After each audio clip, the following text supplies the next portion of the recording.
They fight like wild men. They fight in the dark. They don't stop for casualties. They're relentless. Professor Poutine here. Time for Mysteries Histories. One of the enduring mysteries from the Second World War is why on the Western Front, the German Wehrmacht and Waffen-SS feared the Canadian Army more so than they did the Americans and the British, considering the fact that the Canadian Army was the smallest one of the three, only 5 infantry divisions and 2 armored divisions.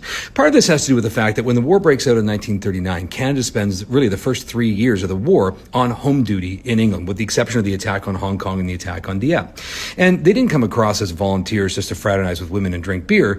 They were there to fight. So they spend 3 years training, and they train. And they train. And when they are finally unleashed on the Wehrmacht in 1943 in Italy, they are a coiled spring of lethality, and they are looking for combat. And as reports came from the Germans that are captured by the Allies after the war, the Germans had a hierarchy of fear, the way that it was put by one historian. When they looked across the battlefield and they saw the Americans, they feared their industry. They feared the endless waves of tanks and their unrelenting planes and the endless artillery shells. When they saw the British, they respected their tactics and their discipline and their tenacity.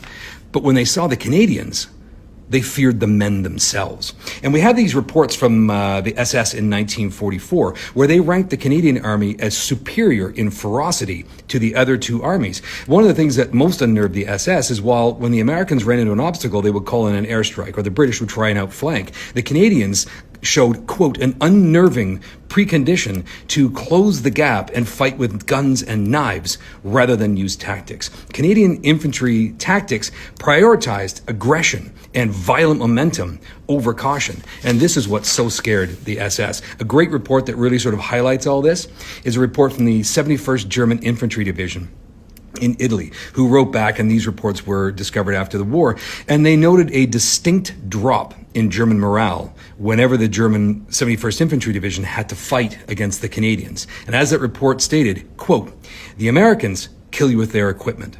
The British kill you with their discipline. The Canadians kill you because they want to.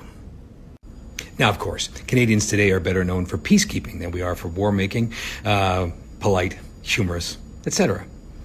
But I think one of the reasons why Canadians are so respected by our military allies is that they know what underpins that politeness and that friendship is a fierce devotion to our allies.